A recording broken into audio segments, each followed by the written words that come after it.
It still seems weird to me that Texas and Oklahoma are coming into the SEC, although I should be used to it by now, but this is actually the season.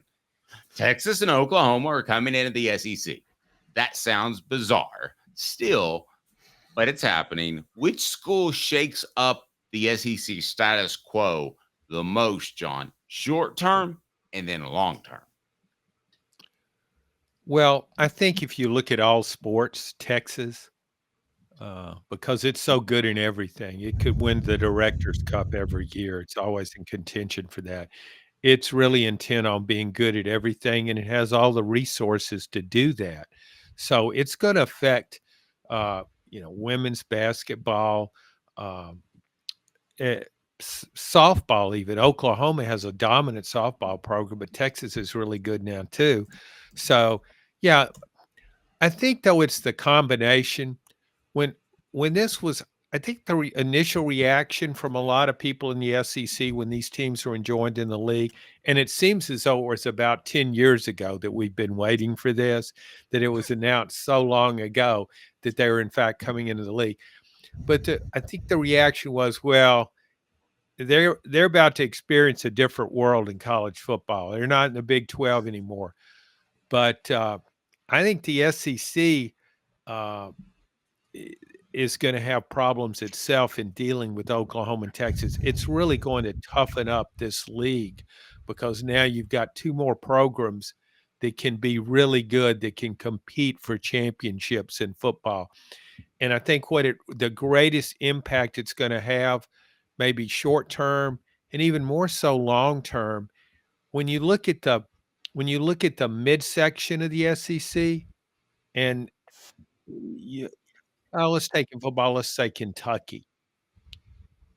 I mean, this could result in dropping down another notch. It's going to be harder now to finish in the top half of the SEC because of Oklahoma and Texas. I think Oklahoma's down right now by its usual standard, but it won't stay down. It's impatient with football coaches, so the impact is going to be huge in all sports in the conference. Yeah, so short-term football specifically and long-term, I'm mostly with you, John. I'm more it's just Texas because even though I don't believe it's Hugh Sarkisian, I believe in him more than Brent Venables, and he has two great quarterbacks on his roster. Long-term, given the fact that Texas is in the SEC now, given the talent in Texas, they don't really have the competition for the talent that they used to with them in the Big 12 and Texas A&M in the SEC. And given the fact that I think they have the third largest NIL collective, and Texas A&M's NIL collective has fallen completely off the map because they were doing some shady stuff last year that apparently got them caught. Is Texas in the? And I guess I'll flip this to both you guys. In football, is Texas in the LSU, Georgia, Ohio State camp now? Which is I say that to say, are they another school where I call it the Ed Orgeron rule? They could hire Ed Orgeron and win a national championship now. John, I could actually speak to that on recruiting. It's much like South Florida. You would expect Miami to just dominate because there's so much talent there. But the problem is there's 15,000 other schools recruiting there too. It's kind of same for Texas, but they happen to be within the state. That's kind of how I would position Texas in recruiting. LSU is kind of its own animal because kids don't want to leave there and they're very talented. Yeah, everybody recruits Texas. Um, I mean, you're always going to have a certain level of talent at Texas. I still think long term that Oklahoma football could be better than Texas. It has been for a while. And when I think of Oklahoma, I think of it really as sort of a Texas extension, North Texas, if you will. It's always recruited Texas just as though it were in state. And it's got so many good players out of Texas. I just think Oklahoma, um, I don't know. I look at the history and I think long term Oklahoma could be better than Texas in football. I think Oklahoma right now, though, I think Oklahoma is very tired of where it stands right now in college football. Josh Heupel led it to a national championship as a quarterback at Oklahoma. That's how long it's been since Oklahoma won a national championship. Oklahoma does not think in terms of, ooh, let's make the playoffs. It wants to win a championship. And it dominated the Texas series for a while. And now coming into the SEC, I think Oklahoma is going to be even more motivated to be better in football. So we'll see how Caleb, it plays out. But go ahead, Dave. no, I want to get Caleb's take on this too. But to your point, what is Oklahoma's identity? Because that's the question that I have. They've been this offensive-minded team, and they hire a defensive-minded coach. So I'm going to say short-term, Texas has the longer impact, and agree with you, Oklahoma long-term when they get rid of Brent Venables. So I mean, I don't think that they have a real direction there. It doesn't feel like it to me. I don't understand how a defense he runs can fit with a high tempo offense. It just seems like a round peg in a square hole. Well, I think sometimes I value history too, and I'm a big fan of history, but I think a lot of times we look at the history I think we mistakenly assume that that's indicative of what a better program is. I mean, guys, I just think Oklahoma's hired better coaches over the years than Texas has historically. I think that's why they've mostly been more successful than Texas. That doesn't mean Texas hasn't hired good coaches, but when Bob Stoops and Mac Brown were both there, didn't we all agree that Bob Stoops was probably the smarter coach of those two? Yeah, the series record proved that, but Mac Brown was pretty good. And think about it this way: Mac Brown won a national championship after Bob Stoops did. That's kind of surprising in a way when you look. Stoops did not win. It sounds weird, but Stoops didn't win at the level Oklahoma aspires to win. But you're right about the coaching. If you go all the way back, I remember late 50s when Oklahoma had Bud Wilkinson. He was considered one of the greatest coaches ever in college football. It's had a lot of really good coaches, but I think maybe there's a reason why Texas hasn't hired as well. I think a lot of it has to do with politics at the school. I really do. I mean, that Well, affects a lot of schools. yep, I've heard that too, and an Auburn-like sense that the boosters are a little too involved. Caleb and I discussed this yesterday. Does Josh Heupel dial anything up different to surprise Oklahoma, since he doesn't probably have to show everything in the previous couple of games? I mean, I know that Missouri put together a completely different defense, according to people I talked to, than they had run all year. And that's part of the reason they handled the Vols offense. But that's not done a lot. You don't vary off of your general game plan. Do you expect Josh Heupel to have something special dialed up for Oklahoma, or is this just another day at the office since he played and coached there? Oh, he may have a play or two dialed up for Oklahoma, the Okie special, maybe. Remember he had a play dialed up for UT Martin a couple of years ago, to put up about 48 in the first half against UT Martin. But no, I mean, when you talk about changing what you do, that goes against the grain of coaches. I mean, to me, when you do that, you send the message of the team. I think coaches are so concerned about don't want to send a message to the team that, oh, what we normally do just isn't good enough for this game. And I don't know how drastic the changes Missouri. I read that too, that Missouri made some changes. I think you can shape your offense or defense somewhat to an opponent, but Josh Heupel's not going wishbone against the Sooners, although it would be kind of cool inside the 20-yard line, because Oklahoma had ran the wishbone about as well as anybody back in 1971. But if you go to that, maybe just do it as trick play and sort of remind those old Oklahoma fans, yeah, this is how it used to be for you guys. I do think Heupel won't say this.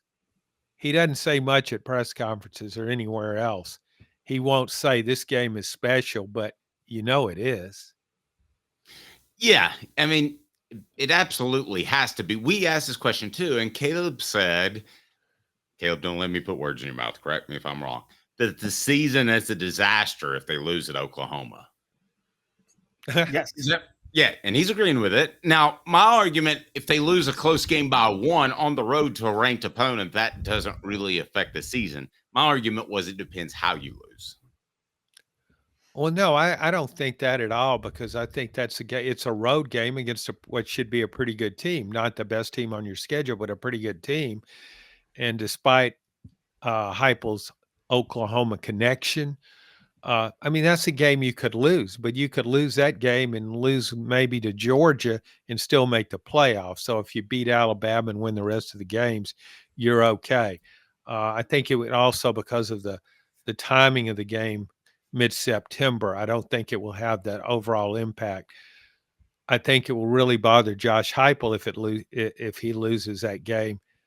I tell you what, I think the impact could be greater. A loss could be greater on the other side for Brent Venables. If Oklahoma loses a home game to Tennessee and he gets beat by what Sooners fans perceive as one of their own, the guy that and it would be so striking. Think about this: Oklahoma losing at home to the quarterback who led them to their last national championship many, many years ago. Here he returns home and beats them, and they hadn't had a championship since he was there playing quarterback. You shouldn't even get paid for writing that column. That writes itself, Caleb. I mean, didn't if I'm doing my math right, he wasn't the head coach, he was the assistant coach, but when Tennessee's winning streak against Kentucky came to an end, it came to an end when Kentucky had an assistant coach who was the quarterback who won Tennessee its last national title, who wanted to coach at Tennessee, and Derek Dooley turned him down. Yeah, T. Martin was an assistant at Kentucky when Kentucky beat Tennessee in 2011, and Derek Dooley went silent. John, on a broader topic, so I just wanted to throw that out there. Wow, you threw it out there, and I was wondering, where is that coming? I mean, you just went sidearm on me, and I was like, big breaking curveball. I completely swung and missed at that one. Sidearm, nothing. That's submariner. God. John, on a broader sense, with the playoff expanding the way it is, you're right, the SEC is going to be tougher. Does it really matter that it's tougher, though? Because, like, you brought up Kentucky. If you're Kentucky, you're never trying to win the SEC, right? You're just hoping one every 10 years you can maybe finish in the top third. And if you finish in the top third, you pretty much have an automatic playoff bid, don't you? Yeah, Kentucky's not finishing in the top third, though. I mean, Kentucky's just trying to have a winning season, get to a bowl game, and give Mark Stoops more money. That's Kentucky's goal. But I think it will be harder to do that once this league, if the SEC ever puts together a permanent scheduling format, it may not. It may just go year to year. Hey, we're still working on that. We'll get back to you in about 30 years when we think we could have it all worked out. Yeah, that would be a nice contract, wouldn't it? Do a completely average job, and we'll keep giving you more money. That would not that would be a pretty good deal. That's what Stoops has going on. But you go back, you put it in context of what Kentucky football has been, and so he's improved Kentucky football, and as I'm sure they all like to say, he's provided stability to the program. John, he's not Joker Phillips. That's the other thing he has in his favor. Fair. The additions to the SEC previously, South Carolina, Arkansas, Missouri, and who am I forgetting? Texas A&M. Ranked those four as far as positive impact on the conference, and where would Texas and Oklahoma fall on those? Well, they lap that field. I mean, there's no question. I mean, when you go back the addition of South Carolina and Arkansas, so much was made of SEC expansion. I mean, it's going to shake up the world. If you go back when it was first brought up and Harvey Schiller was the SEC commissioner, he was talking about Florida State and Miami and Texas. Okay. Those were the schools he was talking about. But then when the SEC actually did it, it's South Carolina and Arkansas. I mean, Caleb's a big fan of history. Look at South Carolina's football history. I mean, I know it's awful. I know it's awful. To a bowl game that was Carolina football. So, how do you really enhance your conference by adding South Carolina? Arkansas historically was better in football, but it had kind of a significant drop off for a number of years. Arkansas brought a really good basketball program under Nolan Richardson into the conference. I love what Arkansas did for basketball, but Nolan Richardson came and went, and now it's just another program in the SEC. But you look at what those two programs provided, you think of expansion in terms of football, and how many conference championships did they win combined in football? Before they got to the SEC or since they before, once they got to the SEC, how many championships did they win combined? I know I can't answer. It's a trick question. It's a trick question. They never have won the SEC championship, and you could say the same. I'm sorry, Kyle. Go. Oh, I thought you were asking how many championships in their respective conferences before they got to the SEC had they won. No, you overthought it because you assumed it. Well, let's move on. Now let's talk about Missouri and Texas A&M. I mean, Missouri came in here and won the SEC East, which you guys could probably at times gone out and, you could have rounded up some players and won the SEC. It's a far weaker division for much of their time in the league.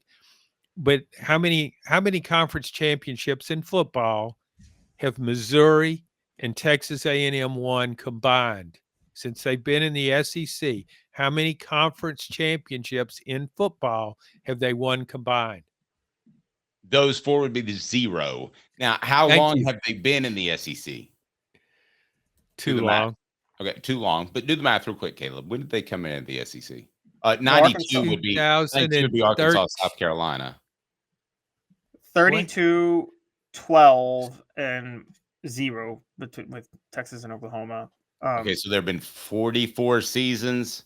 Wait. No, my question. What are we talking about? I don't know. The question is, will Texas and Oklahoma win? So it's been 30 years since they added Arkansas, South Carolina. Texas and Oklahoma are going to win more championships than that. And I don't know what you're laughing about. You know that I got it all figured out.